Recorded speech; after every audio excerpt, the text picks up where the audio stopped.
Good morning, everybody, or I guess it's good afternoon here in Colorado already, and welcome to another episode of the Buddhist Biohacker. My name is Lisa Gunshore, and as always, I am your host. And Buddhist Biohacker is on a mission to create conscious content for 1111D, and we are so excited. I always love having Rachel Gerlach here. Welcome back to the show. Thank you, Lisa. I'm happy to be here as always. Yeah, I just have really your monthly segments and listening to all of your great business advice and wisdom as far as being a woman and an entrepreneur and a mom and all those things at the same time. And I think all of us have had to maneuver how we live this year with all of the changes, kids being home and different things like that. So I'm happy to have you back, and welcome to everybody who's joining in the live as well. It's going to be exciting. We have some good things to talk about. There is. I really like this idea. So we were talking before we went live about being authentic and showing up authentically to work. And I think that's a great thing to talk about, because I think more and more it's becoming clear we really need to be ourselves in order to be happy, in order to be successful. And what have you seen that look like? What does that mean to you? Let's just dive into it. Yeah, I think the catalyst for that conversation was with a coaching session that I was having with one of my clients that owns a business, and she is managing upwards of 10 different, I would say contractors, not employees, but contractors, and really trying to go into the place of really being the CEO of her business. So kind of pulling out of doing the day-to-day and really start to move into this leadership position of being the CEO and driving the business, and then mentoring and developing her team. And what was coming up for her was, well, I just want to be helpful. I want to make sure that they like me. I want to make sure that I'm giving them what they need. And when we got down to the root of, why did she want to be helpful and why did she want them to like her? It was really because she was afraid that, obviously, right, as an employee, if they don't like you, that they're going to leave. And so we talked about what that looked like is when she shows up in this, well, I want them to like me and I want to be helpful. Yes, of course, that's nice, right? But really authentically what she wanted to do was something completely different. And so the energy, the competing energies there, right, were exhausting her, and it was holding her back from truly being the type of mentor that she wanted to be. So she was kind of emulating something else that she had seen in the past, or what she assumed her team needed, versus saying, no, this is actually what feels right to me, what feels like I'm in flow, and what I want to do, but she couldn't quite get them together. And, when that happens, when you're not living in your own accordance, you're going to have inflammation within your body. You're going to be tired all the time. You're going to live in a bit of confusion, because you're like, which direction do you go? And then you're really not serving anybody, right? You're just kind of putting something out there, but it's not from a deep connection of serving individuals, including serving yourself. So I thought that was really interesting coaching, and I've seen that show up specifically with female entrepreneurs who are leaders of, I'm supposed to be this way, right? Whether I've been taught it, or many times we're not even taught it, we kind of like decide it in our brains, yet the way I want to do it is over here. And then that incongruency, I see that a lot in the business world.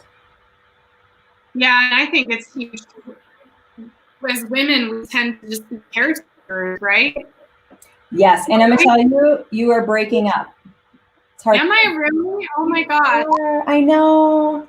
What is going on with my connection? It's probably energy. I'm gonna guess. But anyway, I think hopefully you can hear this, but I think as women, we're caretakers. And so we tend to try to hire people that we take care of instead of hiring people who are aligned with our mission.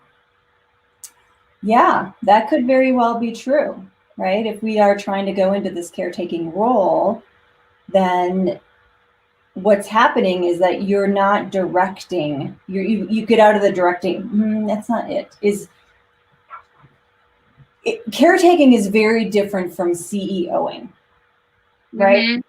It is very much, because caretaking assumes that the other person needs to be taken care of. Yeah. And really what you are doing is you are hiring experts in their fields who don't need to be taken care of. And if you go in with a different perspective of, I don't need to take care of them, they are fully competent to take care of themselves. They are fully competent. And I respect them enough to manage that they will manage their own feelings and they will be their own advocates. And then we can come together as equals versus me trying to pull somebody up or me trying to get them to do what they want, or, as the owner of the business.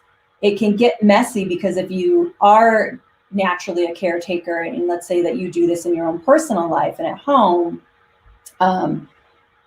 the clear designation, the mental designation, right, and the skill set to go about that need to be developed. Yeah, I totally agree.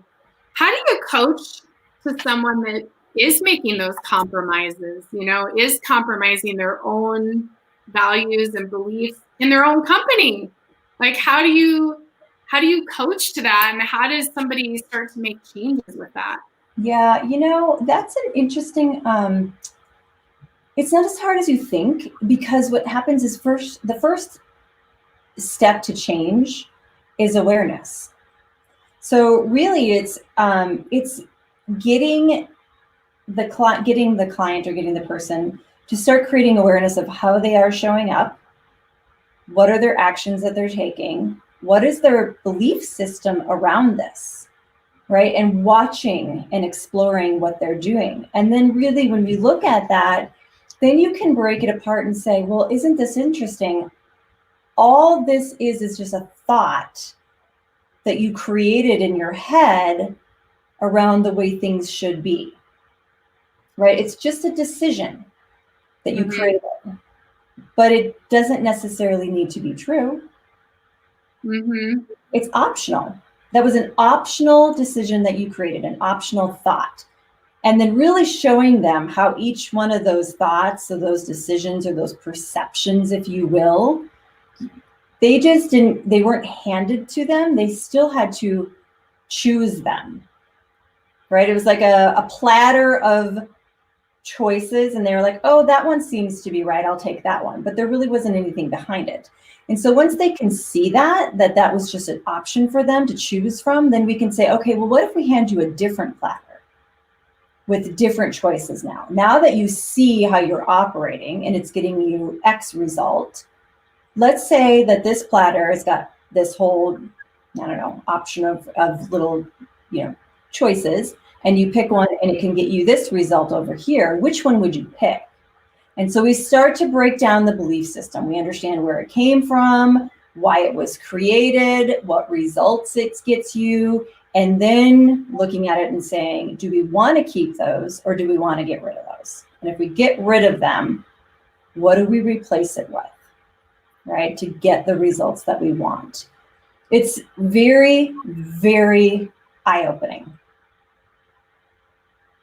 Yeah, I've experienced this in my own work with the show, as far as like trying to make everyone happy versus what's aligned really with what are the values of, for example, Buddhist Biohacker, and who and what is aligned with that. And there really was this moment, like you said, about being eye-opening. There's this moment where you realize, wait a minute, I'm my own boss, and I can decide what aligns with me and what doesn't align with me. When you agree that that's almost like the aha moment, is like, wait a minute, I'm actually working for myself and I don't have to please all these people because they actually work. That seriously is where Free Your Mind coaching came from, is like that moment, the aha moment, right? And then all of a sudden you're free. You're not thinking about it and spinning about it. Like it just poof, it opens up and you're free to create and design in accordance with your true inner self. That is the ultimate freedom right there. Yes. I totally agree. Yeah. And I think, what was interesting is when I was working with this client was the concept that we are not responsible for any other human being's emotions. And so I explained it in the sense of, look, your actions, if they are authentic to you, you respect yourself enough that you can manage all those feelings that come up with it. And then wouldn't it be nice if you could look at the other person and say, God, I respect you so much, and that I know you're going to handle your own emotions. And once you let go of that control of trying to create their experience to make sure it's happy and positive and light and all these other things that we want to do, right? Once you let go of that control, you can just both be authentically who you are. You can just both be yourselves without anybody trying to manipulate the message or the outcome, because you're both taking care of your own self. And then you come together with an open and free and creative mind. That's like well said. It should be like chiseled in like rock. I think with business and with your partners and with your kids, right, is like they can handle this human experience. I love them enough that I know that they can handle this. Yeah. Well, and to your point, I mean, we are always trying to control the outcome or to make other people happy. And we also, I notice, especially women, I think, men too, but I think as women, we are always apologizing what we believe, what we think, what we feel, what we want. And so there is that moment where you really have to have, and I feel like it's a deeper like self-assurance or a self-love.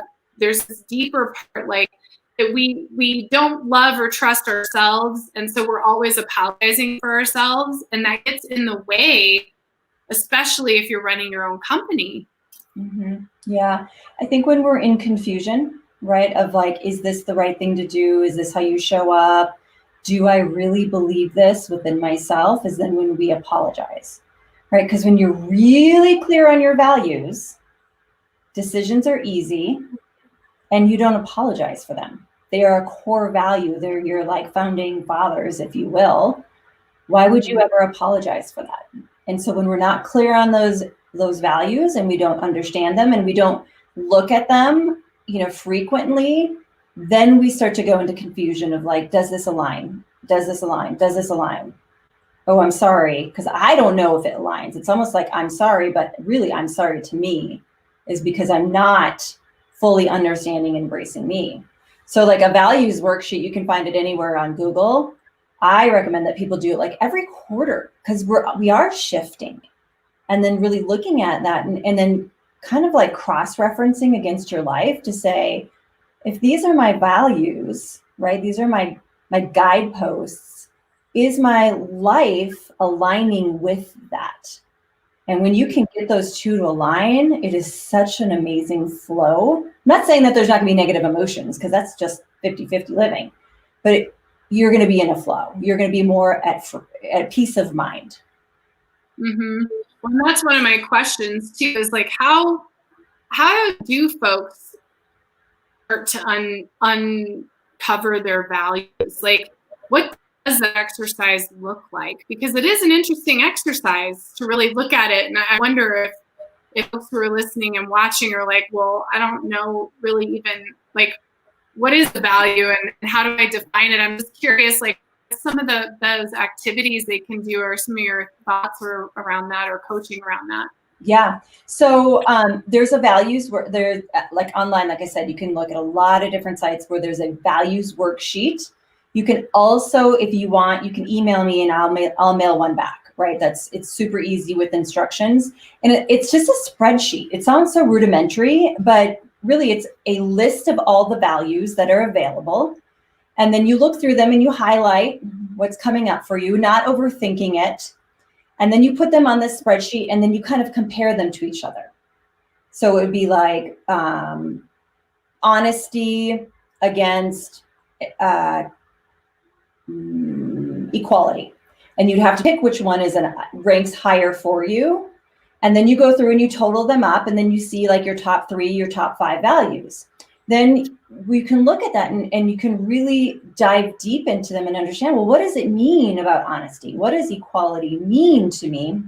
What's even the definition? I mean, how many times do we actually go to the Webster's and really read the definition of these words and then say, okay, that is an alignment. That is exactly my belief system, and why it's my belief system, and why would I ever apologize for that? Because I get to show up like that. I get to show up with these values, and people get to decide if they want that or not. Do they want to be around that or not? And let them have that. That's not yours. You live solid here. Like the Maya Angelou, right? Her the tree poem. I can't think of it, but really your roots, right? Strong roots, and something, it was like being able to be grounded, but also flow within it, but always stay within the roots, within your own roots. I can't think of that poem right now, but that's what just came up for me. Oh, I love that. I know when you're talking about too, and I don't remember it either. I'll have to look it up after the show. See Yeah. But yeah, how does someone, so when we look at our values and we look at our structure of our business, right? Because our businesses have a construct. How do we lay our values on that construct? Like, what does that look like? Because I think something I've really this year in 2020, because I've been this little one-woman show for a long time. And so suddenly the one-woman show's a 3-woman show, there's more stuff going on, and it's also, how to lead community. So I've really had to do exactly what you're talking about, like look at my values. And when you start looking at what you believe in and laying it on your construct with your mission, like what does that look like? And what have you seen with yourself, with your clients? Because your views and your vision and your mission kind of all go together, but if you look at them separately, you start to realize how maybe they're not as aligned as you thought, and you feel like you want to start making changes, I think. Yeah, I think that it is always in your best interest to design your business around your core values, right? So if your mission and your core values are not in alignment, then you're going to have to be onto yourself. You have to be honest with yourself. Mm-hmm. Which one is off? Because I can't quite reconcile a mission that isn't in line with your values. I just can't. I don't even know what that would look like. Maybe that's what like these big, oh my God, this is not me not being very nice, but maybe that's what like big top CEOs who are not in alignment look like, and they're just running from top down, right? But from where we're standing and who I work with is smaller female-owned businesses, and the two of them have to align. Now, you always start with your values, but you always have to ask yourself, why? Right? So if you have a value and the why is driven by fear, right? So let's say fidelity, and your fidelity top value is there, not because it's like a true internal belief system, because you're freaked the F out because you've been cheated on, right? You might have to do some work around that to really get clear of like, no, is this a control mechanism value, or is this my true inner being value? Because you can create these values, right? Because you're scared. I mean, you can create them because you were given to them or you're expected to have them. Spiritual beliefs, right? You're expected to behave a certain way from families. Values are not just something like, oh, that's my value. It doesn't happen like that. That's my value. Why? Why? And be very truthful with yourself. Then you get to decide, right? Then you can say, okay, now, if that's not aligning with my mission, there's something wrong there. There's a broken link, and you got to keep diving deeper. That's why I think coaching is so phenomenal, because it's like, if the mirror is too close, like when you're trying to do your own work, sometimes the mirror is really, really close and everything is blurry.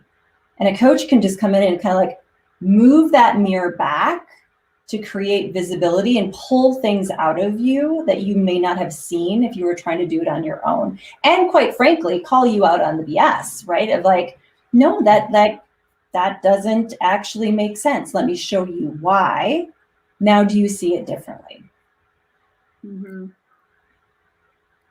Yeah, that's good. And that's so needed because it's important for us to step back and really look. And I think it links to the shadow work, the inner work too, because I know for me, when I get most frustrated, it's usually when I feel like I'm having to do something that's outside of a boundary, right? There's like some kind of boundary thing happening. And I think that's true for all of us. And I think in relation to what we're talking about right now is a lot of times as a leader and a business owner and a CEO, our frustrations with our business come from those boundaries being crossed because we probably compromised something, and that compromise was probably values, and now there's something that's out of alignment, you know? And I'm curious. Yeah, I'm curious, like, you know, how do you, I don't quite know how to ask what I want to ask, but what I want to ask is, you know, when someone comes to you and they say, Rachel, like, I'm so frustrated, this thing is happening, like, how do you coach out of that? And what can people do to get out of that? Because I think it's tough because you might realize the lesson, but you'll have to manage the linear construct of whatever's going on in your business. Yeah, you know, well, that is a great question, is like, how do you coach people through that? But I want to, okay, so I'm going to write that down, because what you said something that I think is really, really, really important, and it's around the boundaries, specifically with female entrepreneurs, is most of the clients that I work with and most of the female entrepreneurs that I know, and myself included, have never actually set and communicated their boundaries. And when you don't do that, right, you're a free form. Everybody can come at you from any direction. And then it's like you're kind of feel like you're being assaulted from all the, like you said, like, right, you're getting it from this end and this end and this end, and then you're all of a sudden you're like, bah, and you explode. And then you come to me and you're like, fix it. How do we fix this? Like, talk me through this, coach me through this. And really, when we go and dive into it, is like, either you didn't set a boundary with yourself or you didn't set a boundary with others in your sphere, right? Like in your realm. And boundaries are the greatest form of self-love, right? Taking care of yourself and protecting yourself is like the greatest form of self-love. And most of us, and I don't want to generalize, but I do think women, I don't think women are men. Or I think in general, I never was given the opportunity to say, do you know, like, explain, like, as a child, do you know what a boundary is? Do you know how to set a boundary? Do you know what it looks like to uphold, like, right, the boundary? And it's not forcing somebody else to do something. It's here is my line in the sand. If it's crossed, then I will do this because I will take care of myself. So everybody out there, if you're not building and honoring your boundaries, it's like, I want everybody to do that this week. And you can start small, you can start big, but that is like such an important piece of taking care of yourself. Is this is my boundary, and then making sure that you clearly communicate it. And the biggest piece of this is, right, it's not a boundary if you don't honor it. Yeah. It's not a boundary. It's just a statement. Then it just becomes a statement, and then you don't honor it. I do this with my son and his PS4 every time. And I'm like, I am creating this, right? But my boundary is this. And then you go back on it. You're teaching people that they can, quite frankly, walk over you, which then that doesn't feel good, right? And then you come and you've got the problems. Then you're like, why is this happening to me? It's not happening to you. You have done this, right? Full ownership. Super, super important is the boundaries. Yeah, and I think it happens a lot when you hire people or you're managing employees, because we care about people. So you in and you compromise your boundary, right? You're like, oh, they didn't have quite the experience, but I really liked them. And then they start doing the job, and then they're not doing it right because they didn't have the experience, but you don't really want to coach them because you really like them. And then before you know it, you're doing the work that they're supposed to be doing, and now you're angry, and you still haven't coached them. I mean, oh my God, that happens all the time. And that's like just one thing of like many things that can happen with a business, you know, is like having those appropriate boundaries. And I've noticed too, when you work with other people, them having boundaries. Like, yes. It's kind of amazing. Like people, you know, whether it's a client or an employee or, you know, whatever kind of collaboration is, some folks don't know how to say no. And so they say yes, and then they can't meet what you're trying to meet. So it's really important that it's almost like these are contracts, right? It's like you're entering into a contract with someone and being able to meet them and them meeting you both have to do it, or else there's definitely some kind of issue. Oh, totally, totally. We see, so there is a, Shirzad Carmine. So he is the creator of positive intelligence, mental fitness. And you can find it, it's either mental fitness or PQ, or just look up Shirzad Carmine, right? And so he talks about these saboteurs that we have within our lives that, quite frankly, like these character traits that saboteur us when we take them to heightened levels.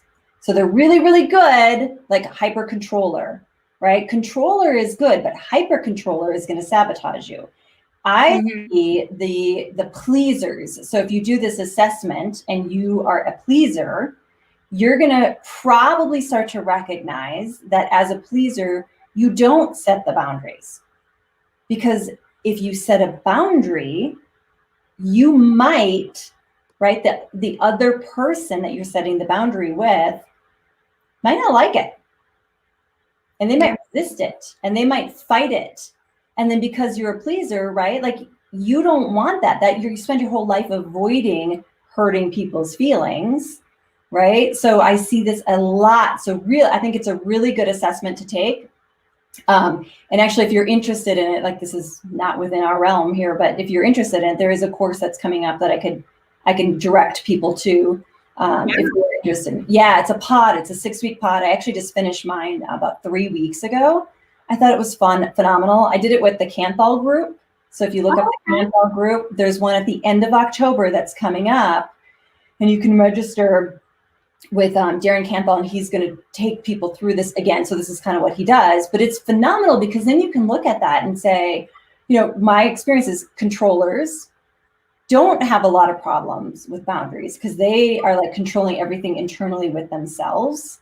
And so sometimes like they will have too many boundaries. So it gets really nuancy and crazy, and I love it. And it's kind of like figuring out with each client is where they operate, showing them how they operate, and then really saying like, okay, like then we go into the boundaries of like, okay, this is who you are, and this might be why you're uncomfortable setting these boundaries.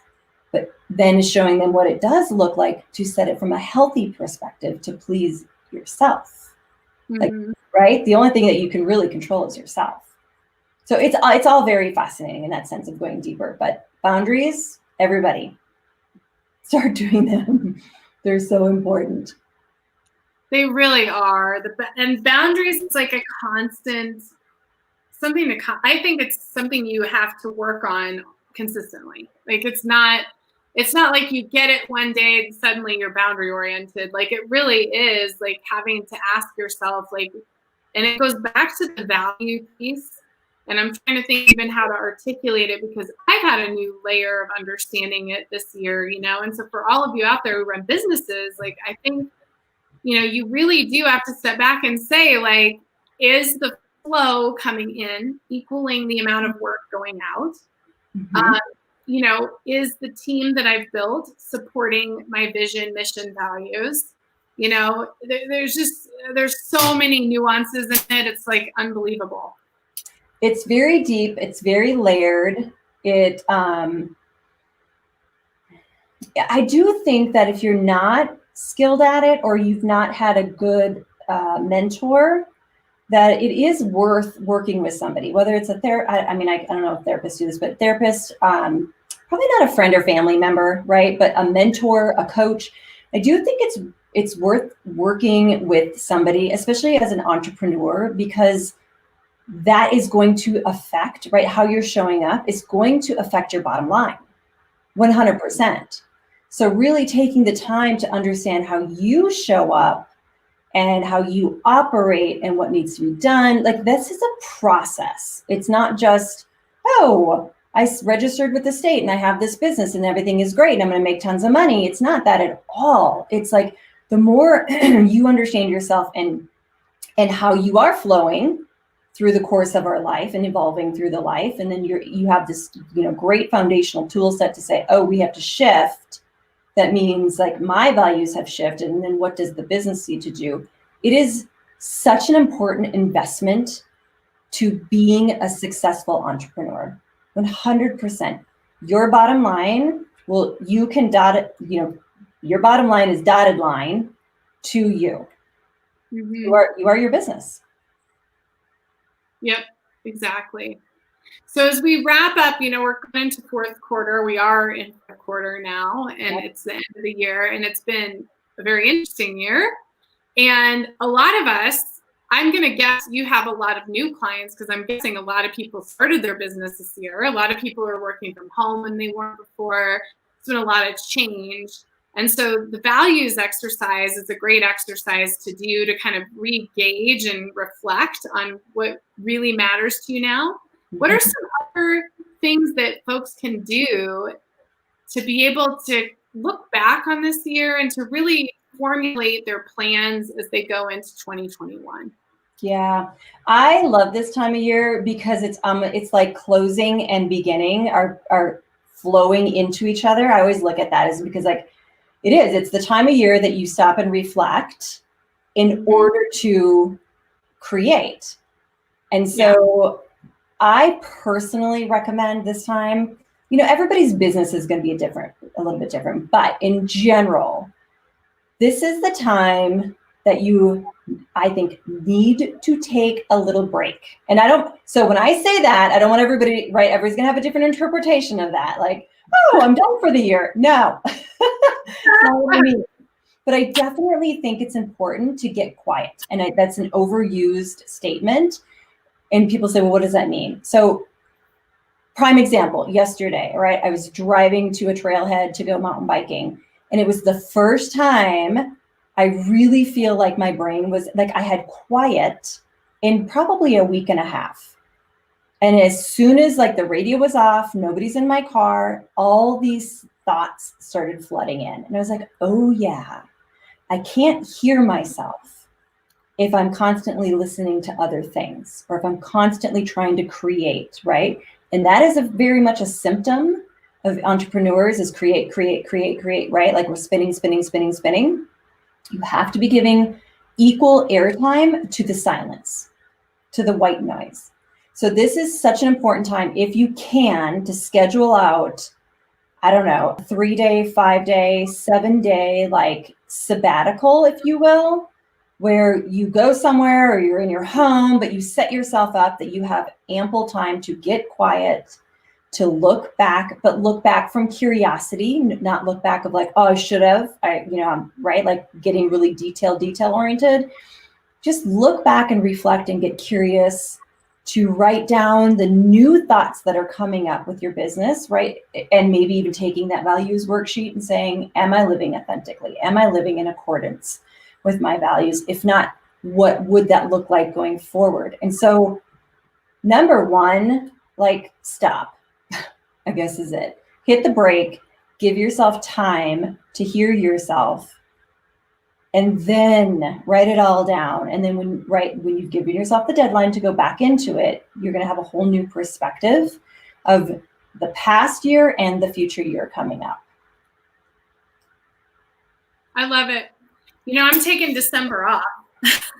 Yeah, that's exactly it. You're doing it right. It's exactly perfect. And what are you going to do? Tell us, like, why, and what are you going to do at that time? Yeah, so I actually one thing I'm really good at, and I think it's 20 years in retail. So I was definitely trained well, went through lots of leadership coaching, but I'm also a big planner and I'm a big visionary thinker. So I have to do that reflection piece because it's just kind of part of my nature. Mm-hmm. But what I do, I do this at the end of every year. So I have these little notebooks. So this is my notebook right now. And they're just little notebooks. I've filled up 5 this year. Normally it's like 2 for work, specifically for my practice and everything. So what I do at the end of every year, and what I'm doing this year in particular, is I go through all of my journals for the year, and I really look at a couple things. One is, what is repetitive? Like, I might have an idea I wrote down like 16 different times. And so I take kind of the top ideas and things that I wrote down, or projects that were on my list, that it's like, okay, these are things I really want to execute in the new year because they came up so much. I also look at things I journaled about personally that came up so much. Like, what's the stuff that really needs to be worked on? So I look at that. I also choose like a couple practices to do. So I have a couple books, Barry Rissman's book, Evolving Your Yoga, I'm doing. And I have a couple other books that I'm going to work on. So it's like the time to like, okay, these are the things that all year long I wanted to deep dive into and I never had time to do it. So for example, her Evolving Your Yoga book is a self-inquiry journal and guidebook to deepening your yoga practice. And so as a yoga instructor, I really want to take time. So that gives me time to spend on my body, but also just my own practice and what that means. And then I have a couple Ayurveda books that I wanted to dive into to just, continue to develop my own learnings around what I do as a health coach. So December for me, I'm doing exactly what you're saying. I'm taking that break, and that time I am taking a whole month off, kind of. I mean, the other thing I'm doing, this is actually fun to talk about because I run a business, right? And I have a practice and we have the show and all these things. So I actually have a retreat, like virtual retreat time scheduled for me and my team, and to reflect on the year, to talk about the plans for the new year. We have new shows coming out on Buddhist Biohacker next year. So we're going to spend time really looking at that and talking about what our vision is for the new year. And I did exactly what you said. I really looked at my values because, having a public forum, what do I believe? What do I stand behind? What do I want to educate on? What don't I want to? There's lots of stuff that goes into that. And so it's been a lot of, like, to talk about boundaries. It's like, well, do we want to stand behind any particular belief systems or platforms or politics or any of those things? And having to decide that, write up disclaimers, all that stuff is part of the journey of running a business, especially when you have a show like this. So that's what I'm doing. So self-reflection, creating a new vision, and tuning in with my spiritual mission, and what does my collective spirit team want me to do next year too. That's the other thing. There's that spiritual aspect that does come in when you're working for yourself. I think whether you are connected to it or not, don't you think? I totally agree with you. Yeah. And I love that. I mean, I really love that it takes confidence to do that. It takes confidence right within yourself and within your business, that if you take a break, it's not the end of the world. Your business isn't going to go under, right? Confidently that you got to find this confidence that if you take that space, it's actually going to grow your business. It's going to grow you, right? You're going to have a higher energy to develop and create from. So, I mean, kudos for you that that is like, this is necessary and it's needed, and you will do, I don't want to say better because that's not it, but you get the opportunity to do it differently by taking this time. Mm-hmm. I do think for a lot of women, we are, it can be very easy to tell ourselves a story that it's not okay to take the time. It's too risky to take the time. We got to keep going because we tend to go and go and go and give and give and give, right? So was there any piece of you that struggled with the scarcity of, like, if I do take a bit of a break, what if? Is it going to go wrong? I feel like you're really confident in this. That probably didn't come up, but has it in the past? Oh, it totally has in the past. This is actually probably the first time where I was like, nope, taking a break. Don't care what that means. Got to take it. Got to do it. But a funny thing when you look at YouTube statistics, and I see that I've been on a live almost 300 hours this year. I mean, that's a lot of content, and that doesn't include the many, many clients and classes and other things I'm teaching and doing one-on-one and for kids and all those things. This is the first time, yes, in the past to take any kind of break was hard. And there was a point, because as a psychic, there was a point where I was reading people in the middle of the night. I would take calls. I would do whatever. I was always available. I had people texting me. I had people calling me. I was all, and it has taken 10 years. And so for everybody out there who's struggling with boundaries, like I have been there. Oh, yeah. And it's really taken, I've been doing this for 17 years. It's taken 17 years for me to say, you know what? I'm not going to have those texts. And it's little things. It's business decisions, right? It's creating a website where you can book an appointment and my schedule's in there and it's all automated. Like that is a real thing when you're running a business. It's really important because that's a boundary, right? Like yes. It allows you as the client to make your own decisions about when you want to talk to me or how that's going to look. But it also takes that off my plate. Yes. Because managing that myself is just not there anymore for me. And so that is a direct example, live example of a boundary that has kept me from getting text messages at 2 a.m. from somebody who's stressing out about their boyfriend or whatever that is. I mean, it's valid to have those feelings, but I don't know that we should be texting at 2 a.m, Right, So right. That doesn't work for me anymore. I have to sleep and rest. Right.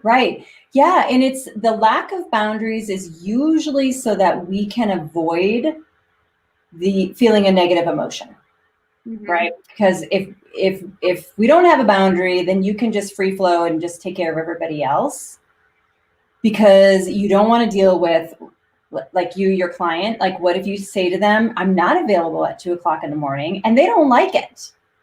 Yeah. Right. Yeah. Then you have to deal with like, oh, I disappointed them. And, oh, I'm going to lose a client. Right. Like you have to deal with those negative emotions. So that's why we don't set the boundaries.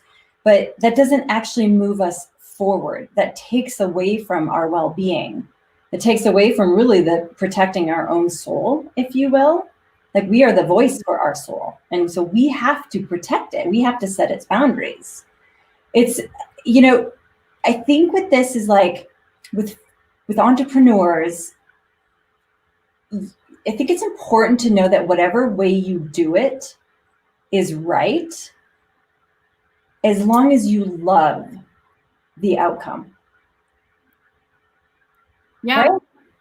There's no playbook. You don't have to follow any corporate playbook. You don't have to, I know we all do this, right? We buy the books and we buy the courses and we hire people. And yes, of course, I love it when you hire me to help you with entrepreneur coaching. But at the end of the day, it's not really following somebody's playbook. It's because you think that's the right way to do it. It's like the way you are doing it is right. And how you know is if you love the outcome.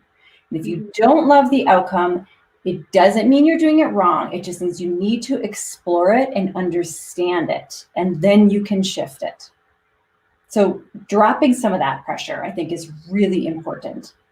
Well, and that's a good point because I think if you have a functional boundary in your business, whatever that looks like, you feel supported. Yes.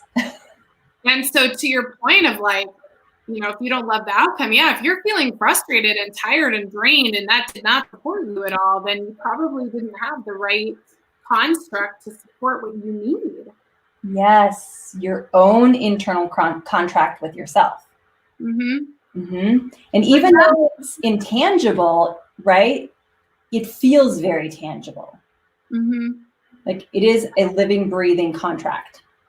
It is, and that's the roots we were talking about. I mean, that's the root. The root is the roots of those trees, is your own needs and care and value in that contract that you're talking about with yourself, Yeah. you got to get clear on that. Once you get clear on that, it's really easy to filter the external stuff. Yes, so much so. You know, I just don't think that many of us have had the opportunity to really do that kind of work. Mm-hmm. You know, that to know it's out there and know that there's lots of resources available. But it's, you know, I take my mom, for example, with this. It's like she's never been given this opportunity, nor has it. And right, we all are about self-accountability of like, well, she could handle it herself. But when it's not even in your like mindset, right? When it, like, you don't know that it exists until something can show you that it exists. I think of a foreign exchange student we had here. She'd never seen snow before. She'd heard of it, but she'd never seen it before. I feel like this is kind of the same thing with these boundaries and these constructs and these contracts with yourself, is like if it's just, it seems like a mirage, right? Like you're not going to go after it. You really need to understand that there are things available for you to discover this, to help you create it, to help you create those roots. Mm-hmm. Well, and you're one of them. So I want you to share as we wrap up here, like what I've seen some great stuff on your Instagram. I know you have a scholarship program out there. I know you've got some stuff happening. So what else do you have happening for folks who want to connect with you and get some support and some coaching when it comes to their business? Yeah. So obviously find us on freeyourmindcoaching.com. We are on Instagram as well as Facebook. Every month I do a scholarship application for individuals to work with me who may not have the financial resources to go through one of my programs. And I would say definitely take advantage of that. I mean, it is a lengthy application process. I want everybody to be very invested because I give 4, 5, 6 months of my time. It is discounted depending on your situation, but that is available, right? If you know somebody, or you yourself are like, I need to do this, let's talk about it. Please, please, please schedule a consult. You can do it on my Calendly. You'll see it on my website. Schedule a time to have an interview for that application. We have one coming up for November. As this business grows, as For Your Mind grows, like we're going to be starting to do interviews beginning, I think, the end of October, and I'll make sure we post them on our social media as well as our Facebook site, or website. So I'm going to be interviewing individuals within kind of our world with For Your Mind. So it's entrepreneurial coaching and coaching for women who are contemplating navigating or post-divorce, or together, right? Entrepreneurs who are contemplating navigating and post-divorce.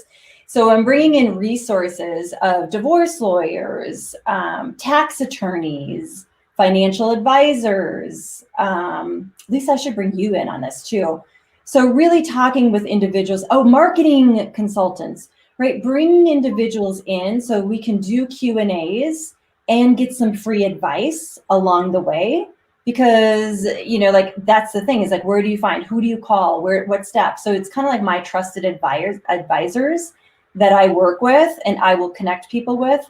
It's going to be free resources. Sign up for the webinars, utilize that information because it's invaluable. You're going to learn from those who are experts in their field. So that is my way to serve my community outside of working with me one-on-one. And then hopefully from there, we're going to continue to create. We'll see. I love it. Well, I love the things you post. I think they're very inspiring and pay close attention to it. And just so happy to have you on here. And I know next month we have our awakening, and then we're all going to take a nice break on Buddhist Biohacker for the month of December, which we'll have we'll have over 200 shows by then, or close to 200 shows. So you guys will have plenty of stuff to watch in the month of December.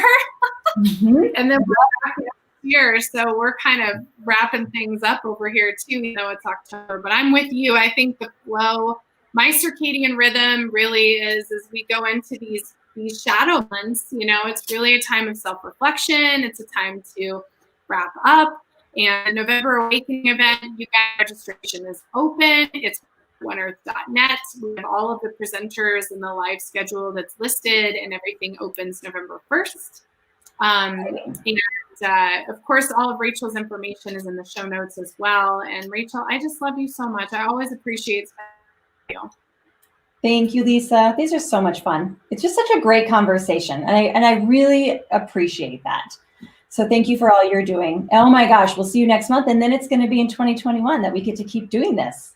I know, I'm so happy, you guys. Rachel's going to be back quarterly in 2021, which is going to be awesome. And I can't wait to see like how your work flourishes also, and continue to support all of you guys out there who have your own businesses, because it's a lot of folks in the community. So I know we need this information and these reminders. So yes. Thank you so much. Thank you to everybody who's listening and watching. We are back next week. This was a quiet week this week, but I think we have 7 shows next week. So we'll be back with all sorts of stuff next week. We will be on a couple hours, 2 or 3 shows in a week in 2021. So do keep your eyes and ears open for our schedule for the upcoming year. We'll be sending some more information out. And much love to you, Rachel. Thank you, everybody, and have an amazing, amazing weekend. Thanks, everyone. Bye. Bye.